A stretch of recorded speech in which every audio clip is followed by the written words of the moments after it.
support in the years after general elections. But in the 14 months since the last election, Labour's decline in support has been historically rapid compared to many governments since 1979, with a fall of 14 percentage points. That's only beaten by the 16 percentage point drop in support for John Major's government after the 1992 general election. These are only opinion polls, of course, and the picture could change dramatically by the next election in 2029. And there are big elections in all four nations of the UK before then. But what these polls underline is why ministers feel such pressure to deliver, and in a way the public notice and give them credit for. That's Ben Chu from BBC Verified with all the numbers. Before we go, let's bring you some spectacular pictures from Tennessee.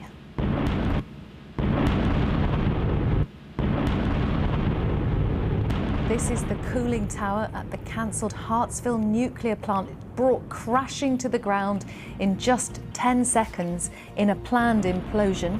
Construction of the power plant stopped in the 80s before it ever produced electricity, and that site has remained dormant for decades. The land will be used now for new projects. Stay with us here on BBC News.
You're with BBC News. I'm Karen Giannoni. The headlines. Flights have been delayed and cancelled at airports, including London Heathrow, after a cyber attack on Friday, which affected an electronic check-in and baggage system. Brussels and Berlin airports are also experiencing delays. Estonia says the incursion into its airspace by Russian fighter jets is the most serious violation since it joined NATO. Estonia says Russia is sending a signal to NATO countries to focus on collective defence rather than support Ukraine. The British couple held for nearly 8 months by the Taliban are now home. They landed at London Heathrow in the last couple of hours. They were released on Friday morning through Qatari mediation. And President Trump's unveiled a new $1 million gold card visa, which will allow people to gain quicker residency in the US.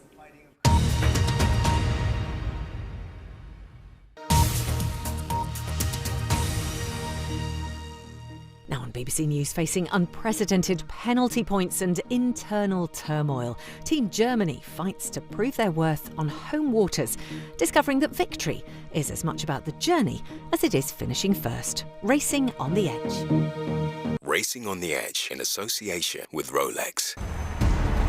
We're approaching the start of race 6 here in Portsmouth, and once again, it's Germany Deutsche Bank at the rear of the fleet. So we're halfway through season 5, and I'm really surprised to see the German team second from the bottom in the overall leaderboard. Oh, there's a few German fans in the crowd and they're not happy. Last season, this team was getting better results. But now, it looks like they've gone backwards, and because they can't get off the start line, their season has suffered. But this yacht on the course is going to be an issue. But wait, Stevie, somehow a spectator boat has invaded the racetrack. It's blocking the path of the whole fleet. My God. Sometimes in football you see a guy running over the field, and I felt that's the same type of thing. There's a sailboat in the middle. Hey, I got him. Okay. You got a kill for now? Stand down. Come on. Slow down. I mean, it's dangerous because you are so much in an infight that also at times you could easily crash into another guy with this little new distraction on the course. There's a pile-up at the bottom, and the Swiss are in that pile-up. But look who's benefited from that pile-up, Stevie. Team Germany are approaching the line in pole position. These guys, they were just holding the people up for us. People were stuck high at the line and we had lots of space. That's the little advantage if you start late, no? And you... You think against it? Race committee, cancel that race. Race committee, this is super dangerous. Mel, Tiny. Red status red, stop the race. Copy, Tiny, going red. This is the race committee, please stop sailing. This is the race committee, please stop sailing. Even control that spectator boat inside the start box. And with the Germans well placed to make a perfect start, this race will not count. So the race is abandoned, and sure, it was looking really good for the Germans. They were going to line up that start and look really clean. But unfortunately, in sailing, sometimes it just doesn't go your way.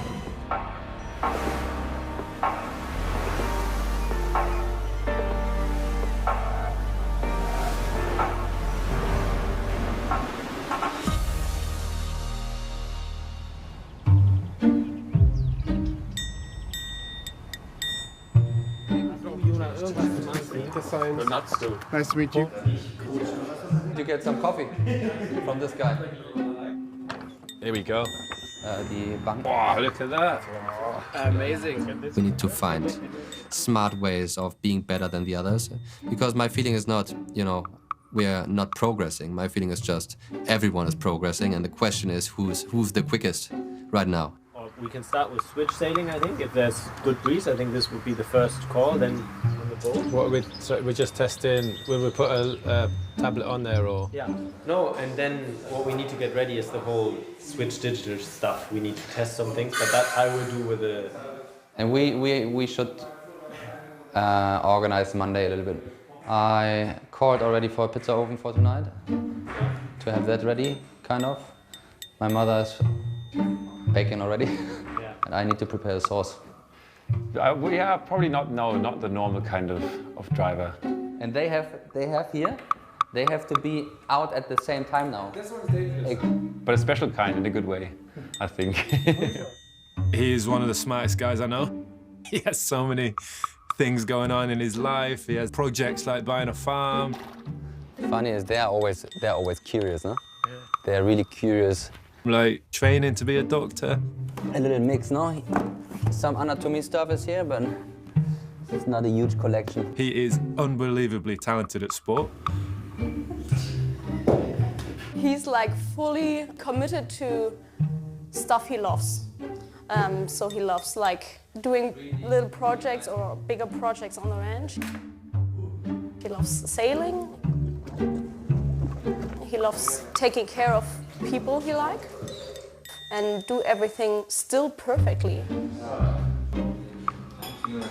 And yeah, that is quite a unique blueprint of an elite athlete. Yeah, this was the project before we got the farm.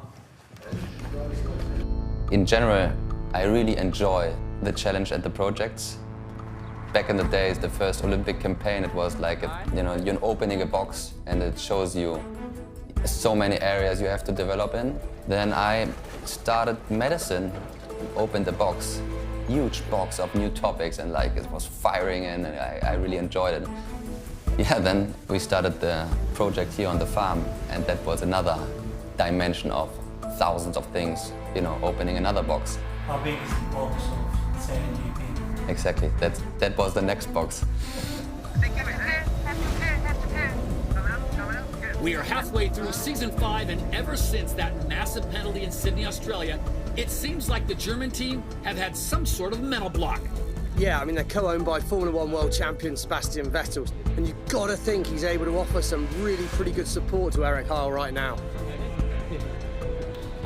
Wie geht's? Today I saw him, and our first conversation was about farming.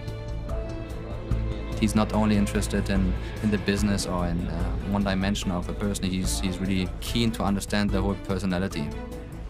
I think between us it sort of clicked straight away. Maybe because there is a lot of values that we sort of share, and the fact to realize that there's other things around you, not just getting sucked into the sports bubble or sports world, and not maybe tying all of your identity to one thing only.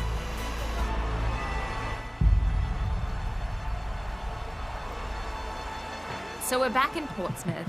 It's the last race of the day, and the Germans, who desperately want and need a good result, they hit the mark. 2, 1.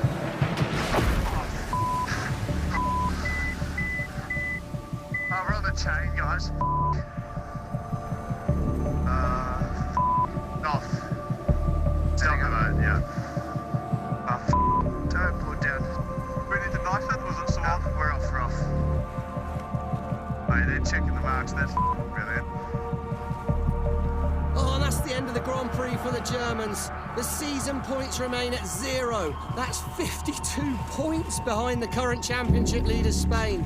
The Germans need to show signs of improvement now.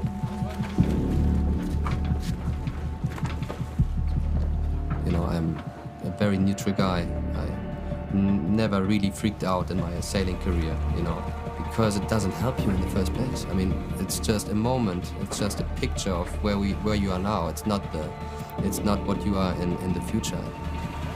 I felt always being neutral helps me way more than being, freaking out down on the floor. It's not a helpful attitude in my perspective.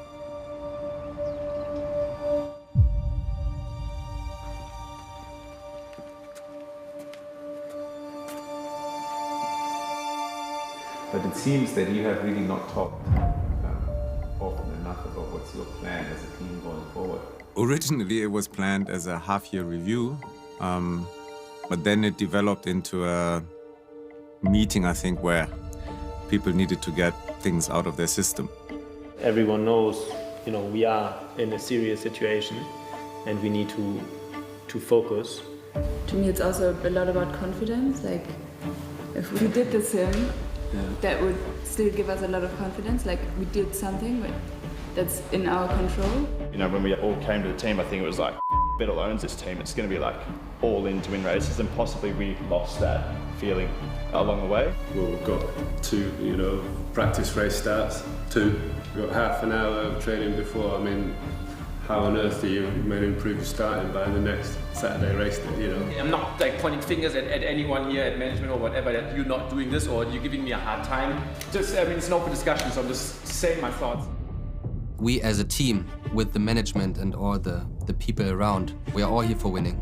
That's no question. The improvement is part of it, but it's about winning in the first place, and then the other parts follow. For me, it's clear we need more training. Every time I talk to people who know much more about sailing than I do, they say, trust, have faith, continue, continue, continue, it will come. And I said, yeah, but I want it faster, we need more training.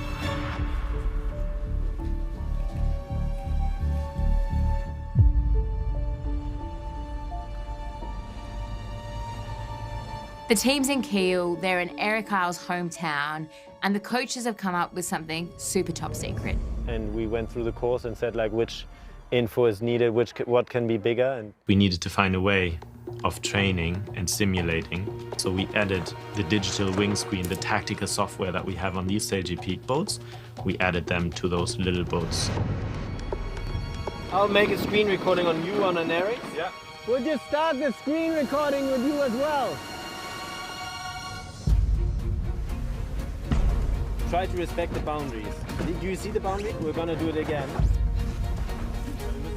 The game that we're playing with these boats, Mini SailGP, just setting it up is helping us understand the tactical software a lot better. It's almost exactly the same. Yeah, very similar. The understanding of the tactical software by putting it all together is already a good step in our learning. So this is probably the best shot that we have to train more than others.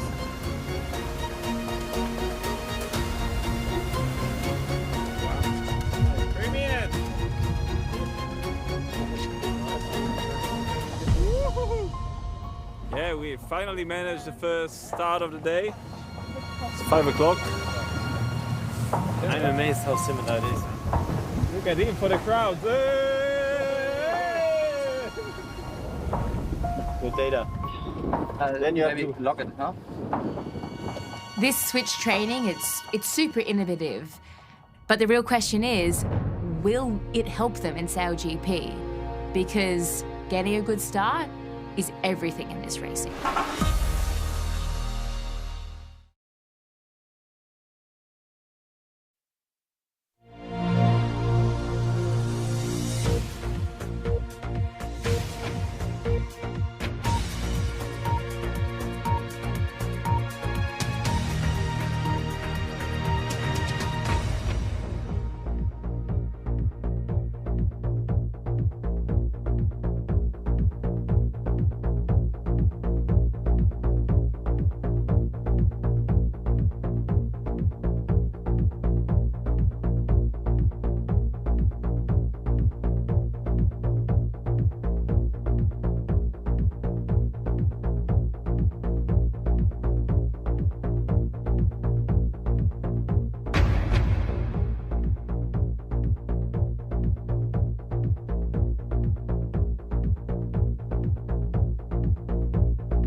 We're in beautiful Sassnitz, home of the inaugural Germany Sail Grand Prix. And as you can see, the home support is strong. We are 3.5 hours away from Berlin, the next major city. We're in this seaside town on the Baltic, kind of in the middle of nowhere, but it's packed. The grandstand is full, everyone is on the hill, every single vantage point over the racetrack, there's just people. Have you seen the thousands of people? Yes. Under a minute to go before the start of the Germany Sail Grand Prix here in Sassnitz, the Rolex Sail GP Championship, and the 11 teams now making their way into the start box. Remember, cannot cross that red line until the clock goes to 0, and so now the dance begins. Really good start from Team Germany. Their position in the pre-start box has been spot on. What an improvement. Emirates GBR leads, closely followed by Team Germany Deutsche Bank. And oh my, look at the speed, Stevie. Emirates GBR have just clocked 98 kilometers an hour. The race is on. It's an epic race. There's this battle between Emirates Great Britain and the German team. It's sort of neck and neck the whole way. Oh wow, and Eric Hiles just found an extra gear. We saw a chance on the second upwind where we saw some pressure on the right, and that was helping us out. The Germans, they are just coming after Emirates Great Britain. We knew we were tight with them, but we did everything we could to try and shut that down. Oh my God, Dylan can't defend against Eric Hile. The Germans, at their home Grand Prix after a dreadful season, overtake the Brits for the lead.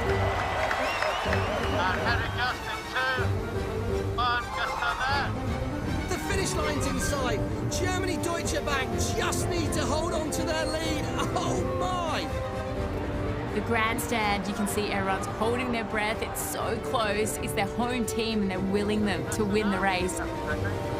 Oh, but Dylan's got one last chance. He mounts a new attack. You play the game of positioning, and then at times, you know, the wind helps you out a bit. At other times, it, you know, disturbs you a bit. And Emirates GBR regained the lead from Germany Deutsche Bank. And on Todd, Eric Hiles going for the inside line. He's got more speed. He's right on the ley line. Oh, he's overtaking the Brits before the final mark. Germany will take it home. Germany, they cross the finish line first, and the crowd just erupts.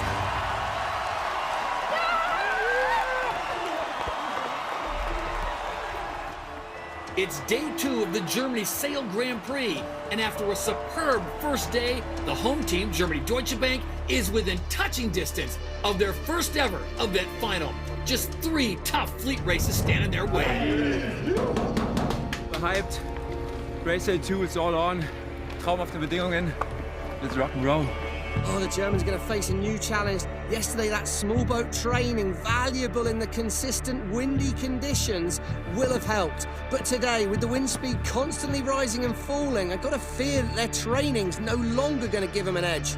We haven't had these conditions for more than 15 years. And it was very extreme. It's tricky because the software tells you when to start a bit, no? And the software changes so much if the breeze changes. So it's like, okay, full racing, okay, waiting 2 seconds, full racing, and you back and forth the whole way. You just have to accept that at times it doesn't work in your way. The Germans have not started the day well at all. Their result from the first race has pushed them out of the top 3, which means that in order to qualify for their first event final, they'll need to leapfrog the French. Second fleet race of the day, and Emirates GBR hit the line perfect. Eric Hiles got on the inside though. He's fast and he's third at Mark 1. Last upwind leg, and the Germans have dropped behind Canada. They need to reclaim third place or they'll lose their overall lead over France. This is the battle for the final. Stevie, they've done it. Germany reclaimed the 3rd spot. I'm very happy that the work he's done is like, how do I say it? Paying out? Yeah, that everything is paying off. Like he's doing a lot of work for the last 4 weeks, I say. A lot of... Doesn't sound long, eh? Oh no, the Germans have fallen the final hurdle. They're off the foils. Bleib auf dem Puls. Bleib auf dem Puls. Come on, Germany, get up in that forward. Get up. Ja, ja, komm hoch. They've got it, they've got it. Ja, ja. Ja. And there we go. The Germans are back in the air. They're flying towards the line for a third-place finish. If my calculations are correct, they now have enough points to make it into their first-ever Grand Prix final. Bedeutet das jetzt, dass Sie in Top 3 sind? Ich glaube, ein Rennen müssen Sie ja noch fahren, oder? We've been busy every minute for the last few weeks, and I'm very happy that I see this result. Race 7's coming up, and this is the last fleet race before the final. The Germans are going to need to watch their backs because this Grand Prix leaderboard is as tight as it can be. The points are basically equal from 2nd to 7th, which means that any of those teams can make that top 3 final. And currently, Germany is in 3rd. So that means if they keep this position in the final fleet race of the day, they're going to make their first final. And that would be huge for the German team. They've had such lows this season already. They've struggled with their results. And to come out at the home event and make their first final, it would just be elation for this season. Brilliant start, Germany, brilliant start out the middle of the line. They're foiling the Germans with the pressure. Well and truly on their shoulders have nailed that. They should be able to drive over the top. Remember, it's Great Britain with a faster angle here. And the Germans, under the pressure of their feeling, could be in the first 2 at Mark 1. But it's Team France leading at Mark 1. As it stands, the French have pushed the Germans out of their first ever event final. If they're to make history today in Sassnitz, Germany Deutsche Bank must finish this race ahead of Team France. France here. We're coming towards the turning gate at the bottom, and it's 4 wide. The Germans are stuck behind the French, and to make matters worse, it looks as though they're going to be squeezed out of the gate. It looks like Germany's going to lose out and be 4th around that mark. 3, 2, 1. But then they do this incredible move. The super Seb Vettel would have loved that. Wide in, tight out. Nailed the apex there on the German boat. Crazy good rounding, actually.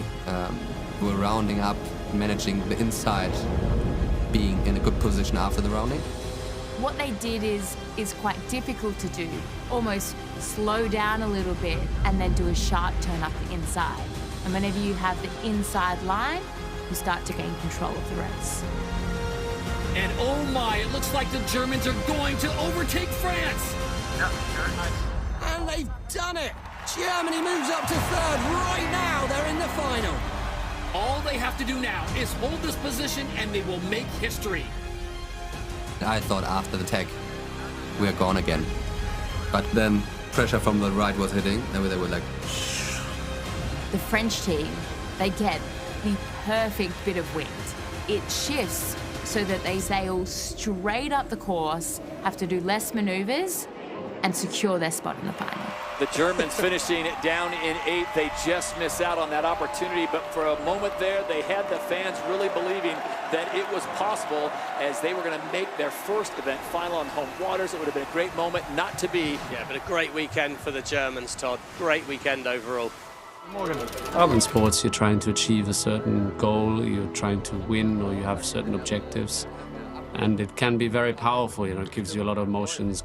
But also, if you don't achieve it, you realize that with a little bit of distance, that you trying in the group with people as a team in that environment is actually the real experience. And sometimes being so driven for the end result, you forget to enjoy the journey. And it's, when you get a little bit older, like me, then I think you realize that life is a lot about the journey as well, and to enjoy that.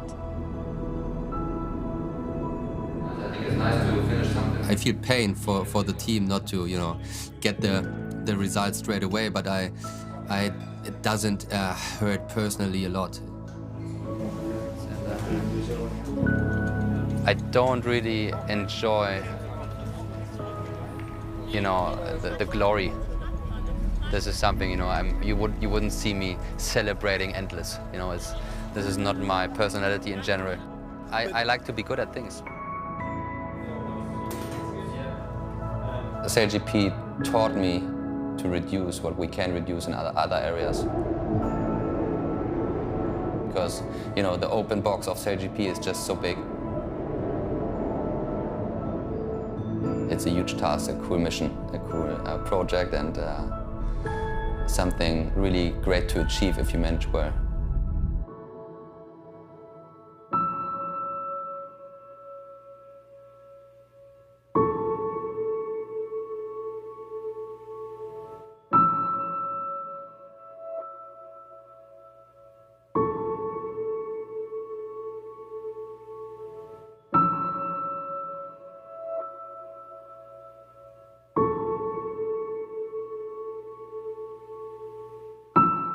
Racing on the Edge in association with Rolex.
We're seeing scenes of destruction like this one across Mandalay, and the reality on the ground is there just aren't enough pairs of hands to dig through the rubble. He's been firing rubber bullets at the direction of the crowd, and it shows you just how volatile the situation is. This is a different kind of attack to the ones Israel is used to.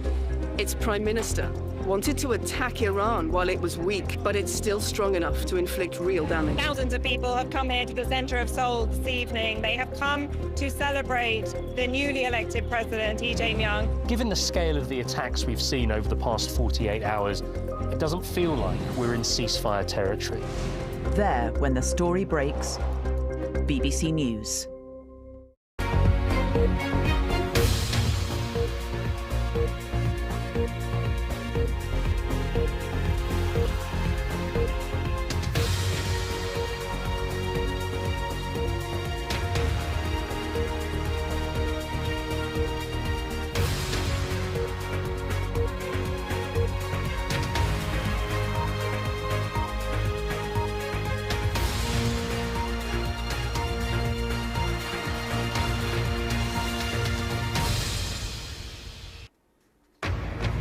Live from London, this is BBC News. Flights delayed and cancelled at several European airports after a cyber attack targets check-in and baggage systems. Estonia calls for urgent talks with its NATO allies after 3 Russian fighter jets violate its airspace.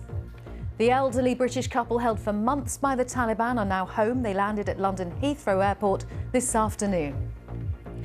Donald Trump unveils a new $1 million gold card visa, which will allow people to gain quicker residency in the US.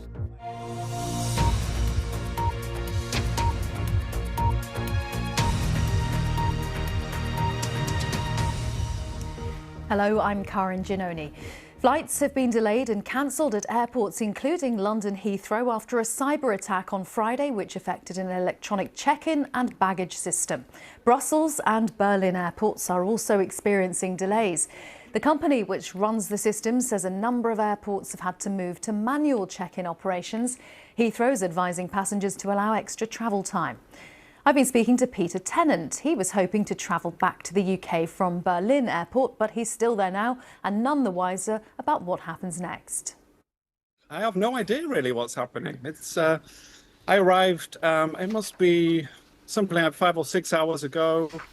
A little bit unsure what was going to happen because I wasn't able to check in online the night before, but that happens sometimes. Get to the airport. There's a bit of a queue. Okay, fine, I'll join the queue, and then it doesn't really move. And then you start to hear an announcement saying there's been IT disruption, and that they say apparently it's causing issues. And other than that, and some words from the sort of airport workers, we actually haven't really heard anything. There isn't a British Airways rep here in Berlin, so. I've spent a lot of time talking to people in the queue. There's been a lot of frustration, and a lot of people have actually given up and are making their own plans. What is the latest information on the flight you should have taken? I don't know. I've been checking it on Skyscanner, and sometimes it looks like it's taken off, and then it looks like it's still there. So I think some of the people who are able to check in maybe on the other side just waiting, but it seems my flight in particular has been in this hiatus. It was not cancelled, so I've not been able to rebook. In fact, I just haven't really been told anything. Peter, if you don't get any resolution in the next few hours, what do you think you'll do? I don't know. I was following the sort of standard strategy of just wait around and hope that someone will eventually give you information. That's what we were told to do, is stay put. And now that I've followed that strategy, whether that's sensible or foolhardy, I'm sort of sticking with it and hoping that at some point someone will turn up. But I know many people who've been trying to get through to British Airways on the phone. They haven't had much success, or they've had mixed success. Many people are being treated as if they haven't turned up to their flight. Rather than it being a problem that means, we didn't have any chance to actually check in. Peter Tennant is one of the passengers affected. For more on what might have caused the outage, I spoke to Gavin Millard, a cybersecurity expert who works at the firm Tenable. I don't think we really know yet whether it's a cyber attack or an IT hiccup, but for the people affected, the symptoms and the outcomes are the same. A critical system taken out, and unfortunately, the domino effect causes all these flights to fail. So at this stage, you are not saying categorically that this is the result of a deliberate action? Well, it's quite difficult to tell right now, especially as none of the airports have stated. I think Brussels stated that it might be a cyber attack, but I think it's wrong to speculate. It's better to focus on actually how to remedy the situation first. Right. So the critical systems involved in this are built on third-party software, and in this case, if I'm not mistaken, something has happened with that third-party software. Yeah,